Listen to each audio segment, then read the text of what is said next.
Hey guys, it's Fofo Tsukiyomi here today, and I'm going to be talking about Barou versus Shidou in a swapped roles comparison. I've already done a video on how they fare against each other in every round in Bluelock, so if you want to check that out, please do. And also join my Discord to leave suggestions like this one. This one was suggested by Biwa. I don't even know how to pronounce the last part, but in his Discord he's called I Don't Know Myself, so thank you for the suggestion. Now let's get on to the video.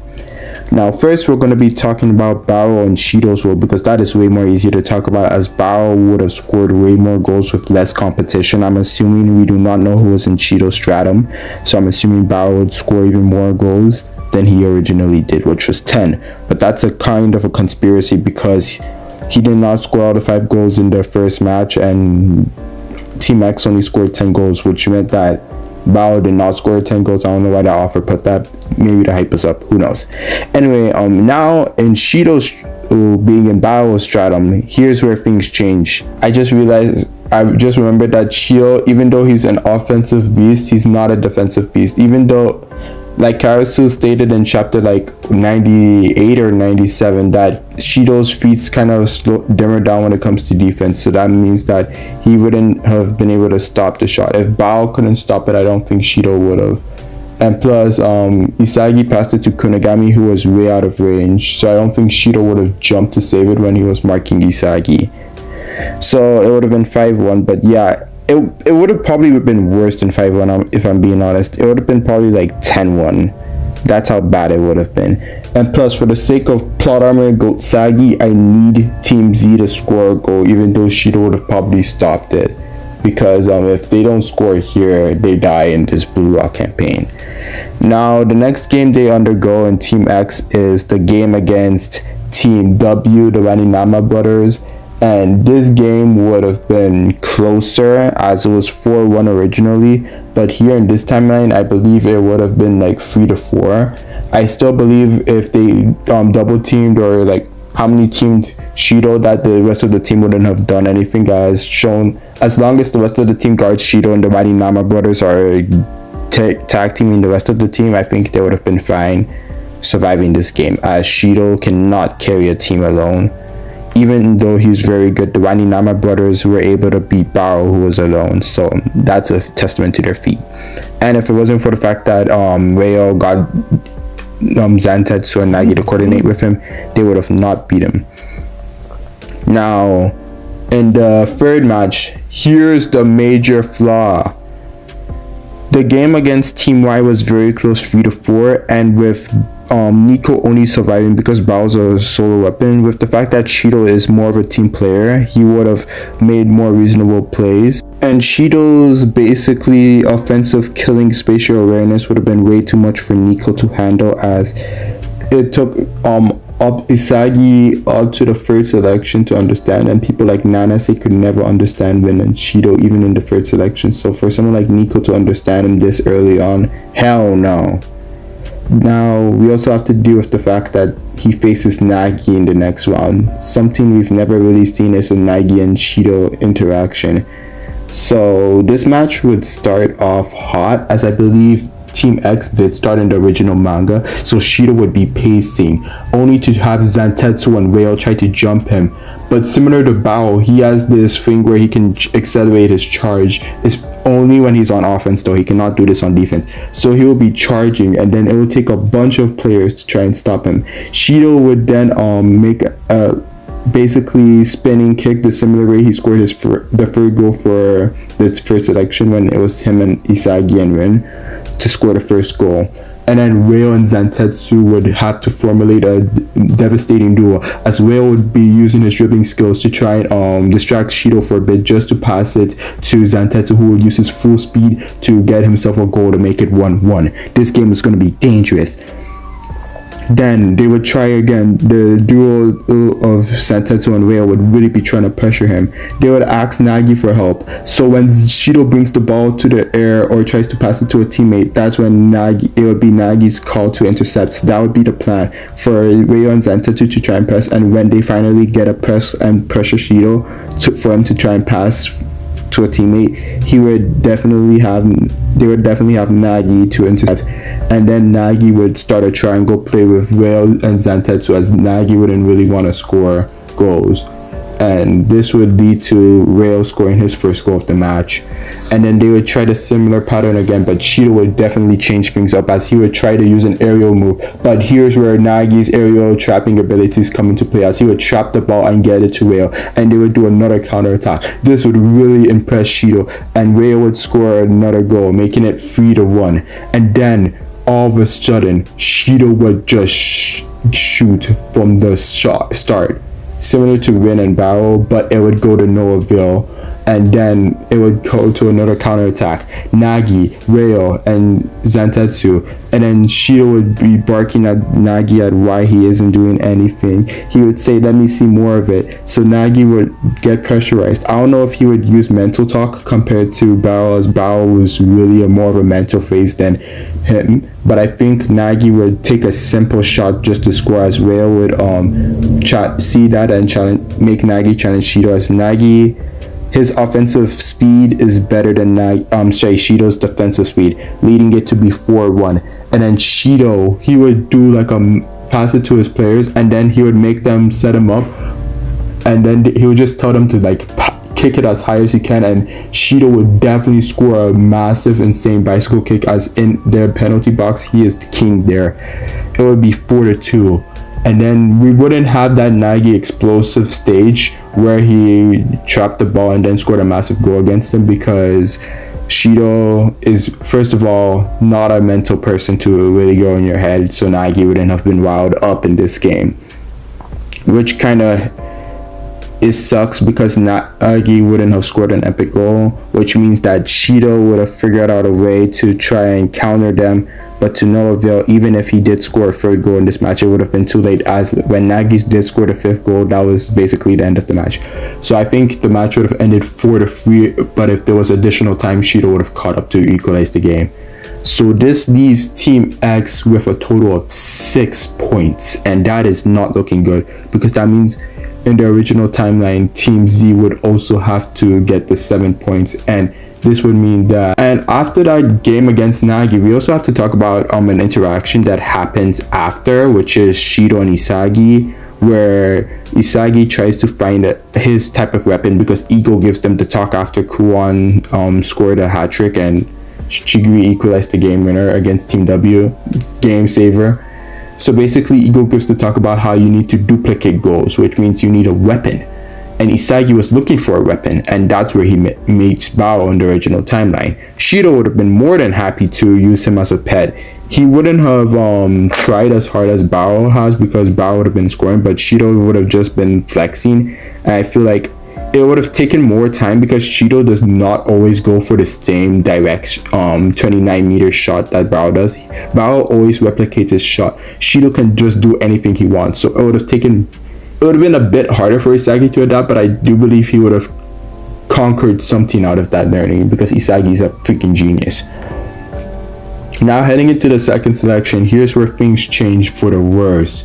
In this game against Naohaya and Shidou, because we have to keep it to the original timeline, Shidou and Naohaya would decimate Isagi and Nagi, as Shidou would have already been used to both of them, and the only chance Isagi and Nagi has is if they do not mess up any play. But with Naohaya being there, they would have messed up a few plays, just like how Naohaya intercepted for Barou to score, and Shidou wouldn't have messed around and missed the shots that Barou missed, which meant that they would have scored 5 goals way quicker, to the fact that I don't even think Isagi would have noticed on Naohaya using blind spots until he got to the wild card. And speaking of the wild card, yeah, Shidou's taking Nagi. With the fact that he can trap the ball, and he would have been scoring more goals than Isagi in that match, which I think they would have scored 3 goals at best, they would have definitely taken them. Because if Kunigami and Rayo, who were probably a better duo before Isagi learned blind spots, couldn't even score 3 goals, because the way Shidou explains it, he was just a bit flashier than you. So at best, they scored 3 goals, meaning Rayo had 2 and Kunigami must have had 1, or it was probably 5-0, so he just said who made better plays. It was either 5-1, 5-3, or 5-0 for Shidou against Rayo and Kunigami, which means bye-bye Isagi, go to the wild card. And speaking of that, that means Kunigami, Rayo, and Chigiri never get to see Isagi in this timeline, which means Bao and Igaguri never meet them, because actually, yeah, they will meet them, because Shidou, Nagi, and Naohaya will meet Kunigami, Reo, and Chigiri, and this would be an insane matchup. I am not gonna go over this play by play, but basically the fact that Nagi knows Reo, which saved their match against in the real timeline, as Nagi knew what Reo would have done and Isagi's expertise. Shidou wouldn't have been like a Bao where they would have had to miss up their first few plays because Bao was just being a B, which led to their early goals of Kunigami, Reo, and Chigiri. This meant that the match would have finished way earlier and way quicker, with probably a 5-3 deficit, leading to Shidou taking Chigiri, as his speed would have been the most explosive and impressive thing to them, which meant that since they don't Nagi is in control of this team, as I think Shidou would have been the team leader, since he has the most aggression and would have probably beat up anyone who tried to take charge. He wouldn't face Rin because he wouldn't care about Rin at the time, and he wouldn't have known Rin until way later in the story, which means that they probably pick up a 5th random nobody and call it a day. Meaning that Rin, Bachira, Ryu, and Tokimitsu have to pick up some random nobody too, which would have been bad for Rin's development, as Rin really needed Isagi to push him in that last match that they played in the second selection, which meant that Rin wouldn't have been able to score a goal because it took Isagi's distraction for him to use him as bait to score. So that would have been proven badly later on in the story. Now, in terms of Bao and Igaguri, this would have been really bad for whoever went down there, which would have been Kunigami and Reo, because Bao is not going to lose to Kunigami and Reo. Even though because they needed 3 people to do it. Actually, that's actually a good question. Could Kunigami and Reo, because if Shidou could probably beat them alone, I'm pretty sure Barou could have, because I don't think Igaguri did much, and I think Igaguri would have just been serving Barou, similar to how Naruhaya did, and I do not believe Kunigami and Reo would be strong enough to defeat him either. And for the sake of the storyline, I cannot have Igaguri going. Do we do this? Let me know, chat. Do you think it's the right decision to make Kunigami and Reo beat him? I don't think so, because this is tough. They would probably try to trap him, but at the same time, their tactic to stopping Bao only works because Chigiri was there for speed. Even if Kunigami tried to, Bao would have just, and Reo would have, I think, since Igaguri is such a small fry, similar to Naohaya and Team X, Bao wouldn't have felt pressured that Igaguri would have scored, so it meant that he would have definitely passed to him. So I do see Bao working with Igaguri just a little bit, only when he's fully pressured, because when he was fully pressured against Isagi and Nagi, he did pass, and even in the first game on the Bluelock story, he did pass, so he is capable of passing. It's just, I feel like with Isagi and Nagi, since he lost to them just prior, I feel like he would have been really pissed, so he wouldn't have passed to any of them, since they could actually score off of his passes, which would have made him not the most valuable person on the field. Now that we've gotten that out of the way, bye-bye Kunigami. So I mean, bye-bye Reo, because in this story, Bao wanted Kunigami more when they beat them in the original timeline, which means Bao, Kunigami, and Igaguri would have connected people like Corona and I forgot the last dude's name, Tetsu or Sakura, whatever his name is. Yeah. Okay, I need to start picking up the story because I took a lot of time explaining why Bao's team would have won that match.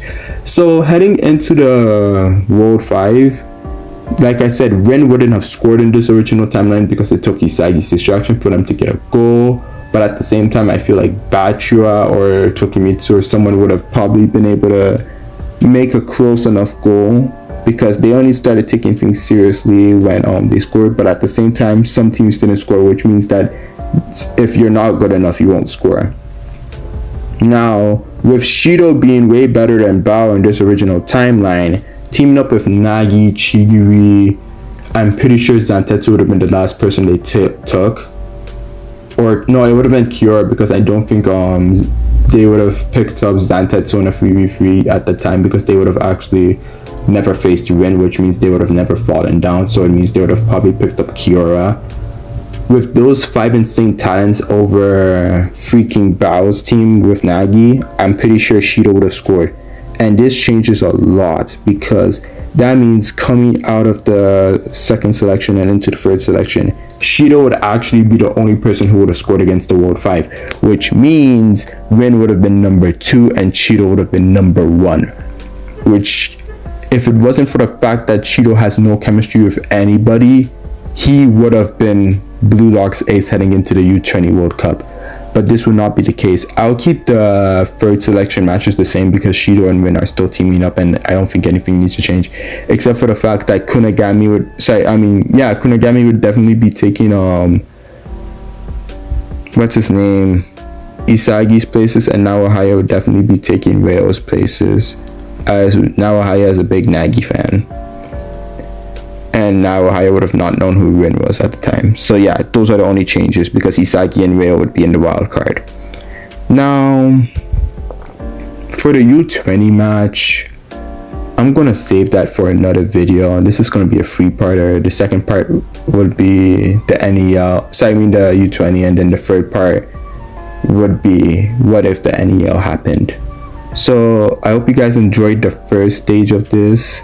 Let me know when you guys want this. Let me know any video suggestions in the comment section. Isagi want the favorite Bluelock comment. Jesus, my voice is low because I've been talking for so long.